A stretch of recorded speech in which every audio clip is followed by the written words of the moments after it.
తులసి కబడ్డీ విత్తనాలతో ప్రతి రైతు విజయం సాధ్యం.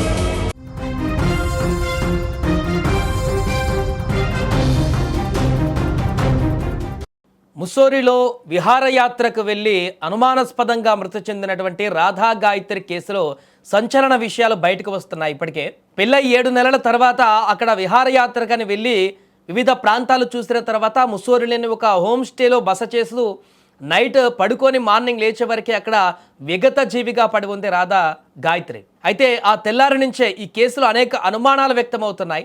తనకు అక్కడ రక్తం సంబంధించినటువంటి ఆనవాళ్ళు ఉండడం, రాత్రికి రాత్రే పడుకున్నటువంటి ప్రాంతంలోనే అక్కడ చిందరవందరంగా పడి ఉండి చనిపోవడం, ఇలా ఆమె మృతి ఒక మిస్టరీగా మారింది. ఈ నేపథ్యంలో ఆ తెల్లారి నుంచే రాధా గాయత్రి తల్లిదండ్రులు ఆరోపిస్తున్నారు, ఖచ్చితంగా ఇది మా అల్లుడు చేసినటువంటి పనే, మా అమ్మాయికి ఎలాంటి అనారోగ్య సమస్యలు లేవు, ఖచ్చితంగా ఏదో జరిగింది, ఎంక్వైరీ చేయాలంటూ చెప్పారు. ఇప్పుడు తాజాగా రాధా గాయత్రి తల్లి సంచలన ఆరోపణలు చేసింది. ఆమె తమ కుమార్తెకు మద్యం సేవించే అలవాటు కూడా లేదు, ఆమెకు అనారోగ్య సమస్యలు కూడా లేవు, ఆమెను అల్లుడు శ్రీచరణే పక్కా ప్రణాళికతో హత్య చేశాడంటూ కూడా మృతురాలి తల్లి రాధా గాయత్రి సత్యవతి ఇప్పుడు ఆరోపిస్తున్నారు. ఆ విషయాన్ని చెప్తూ కన్నీరు మున్నీరుగా విలపిస్తున్నారు. తన కూతురి మరణానికి భర్త శ్రీచరణ్ వేధింపులే కారణమని, అతడిని కఠినంగా శిక్షించాలంటూ కూడా ఆమె డిమాండ్ చేశారు. బాధిత కుటుంబ సభ్యుల కథనం ప్రకారం చూస్తే శ్రీచరణ్ తన భార్య రాధా గాయత్రి పైన తీవ్రమైన అనుమానం పెంచుకున్నాడు.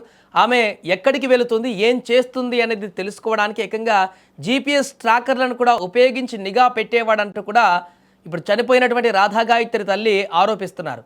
సైకోలా ప్రవర్తిస్తూ నిత్యం మానసిక వేధింపులకు గురి చేసేవాడని కూడా ఆవేదన వ్యక్తం చేశారు. భార్యాభర్తలు ఇద్దరు సన్నిహితంగా ఉన్నటువంటి వ్యక్తిగత ఫోటోలను కూడా అర్ధరాత్రి వేళ మాకు పంపించడం ఏంటంటూ కూడా, దీని వెనక ఏం మతలబు ఉందంటూ కూడా, అసలు ఒక భర్త అయి ఉండి భార్యతో ఉన్న సన్నిహిత ఫోటోలు అర్ధరాత్రి పూట తల్లిదండ్రులకు పంపడం ఏంటంటూ కూడా, అతని మానసిక స్థితి ఏంటనేది కూడా దీన్ని బట్టే అర్థమవుతుందంటూ ఆమె తీవ్ర ఆగ్రహాన్ని వ్యక్తం చేసింది. అంతేకాదు తను ఆఫీసులో ఉన్నప్పుడు లేదంటే ఇంట్లో ఉన్నప్పుడు వీడియో కాల్ చేసి నీ పక్కన ఎవరున్నారు చూపించు అంటూ కూడా ఆమెను అనేక రకాలుగా వేధింపులకు గురి చేసేవాడంటూ కూడా ఇప్పుడు రాధా గాయత్రి తల్లి ఆరోపిస్తుంది. ఇక రాధా గాయత్రికి ఎలాంటి అనారోగ్య సమస్యలు లేవని, ఆమె ఎంతో ఆరోగ్యంగా ఉండేదంటూ కూడా తల్లి స్పష్టం చేశారు.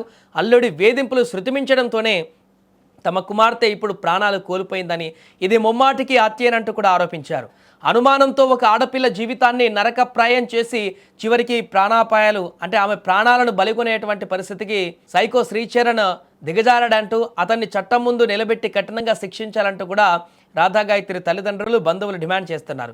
ఈ ఘటనపైన పోలీసులు సమగ్ర విచారణ జరిపి తమకు న్యాయం చేయాలంటూ కూడా వారు కోరుతున్నారు. ఇప్పటికే ముస్సోరి పోలీసులు కూడా ఈ ఘటనను చాలా సీరియస్గా తీసుకొని అతనిపైన శ్రీచరణ్ పైన హత్యా కేసుకు సంబంధించి సెక్షన్లు కూడా నమోదు చేయడం జరిగింది. అతని మీద FIR కూడా నమోదైంది. ఇప్పుడు అతన్ని పట్టుకొని విచారణ కొనసాగిస్తే ఆ రోజు రాత్రి ఏం జరిగింది, ఆ హోమ్ స్టేలో ఏం జరిగింది, అసలు ఎలా చనిపోయింది, ఏం చేశాడు ఇతను, అతని ఫోన్ కూడా ట్రేస్ చేసి అంతకుముందు జరిగినటువంటి చాట్స్ కానీ అంతకుముందు ఫోన్లలో మాట్లాడినటువంటి వివరాలు కానీ ఇవన్నీ కూడా సేకరిస్తే శ్రీచరణ్ ఏం చేశాడనేది కూడా పూర్తిగా క్లారిటీ వచ్చేటువంటి అవకాశం అయితే కనిపిస్తుంది. ఏదేమైనా రోజులు గడుస్తున్నా కూడా రాధా గాయత్రి తల్లిదండ్రుల యొక్క వేదన మాత్రం ఇంకా తీరట్లేదు.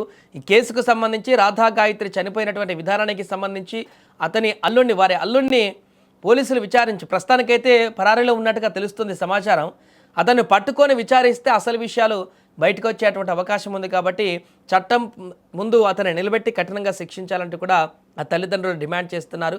మరి కేసులో విశాఖ టెక్కీగా ఉన్నటువంటి ఆమె ఎంతో ఉన్నతమైనటువంటి ఉద్యోగం చేస్తూ నెలకు మంచి ప్యాకేజీ సాధిస్తూ ఉన్నతమైనటువంటి చదువులు చదివినటువంటి రాధా గాయత్రి ఈరోజు పెళ్ళైనటువంటి 7 నెలలకే విగత జీవిగా పడి ఉండడం చూసి ఆ తల్లిదండ్రులు బోరిన విలపిస్తున్నారు. ఇన్ని సంవత్సరాల పాటు కనిపెంచి ఇంత స్థాయికి తీసుకువెళ్ళి అతని చేతిలో పెడితే, అతను చూసుకుంటాడని పెడితే అతనే కాలయముడిగా మారి 7 నెలల్లోనే ఇంత దారుణంగా తన బిడ్డను దూరం చేసేటువంటి పరిస్థితికి వచ్చాడంటూ కూడా తల్లిదండ్రులు ఆవేదన వ్యక్తం చేస్తున్నారు. మరి కేసులో తల్లి తాజాగా చేసినటువంటి ఈ ఆరోపణలు సంచలనంగా మారాయి. మరి ఇంకా ఈ కేసులో అతను దొరికితే విచారణలో ఇంకెలాంటి విషయాలు బయటకు వస్తాయన్నది వేచి చూడాలి.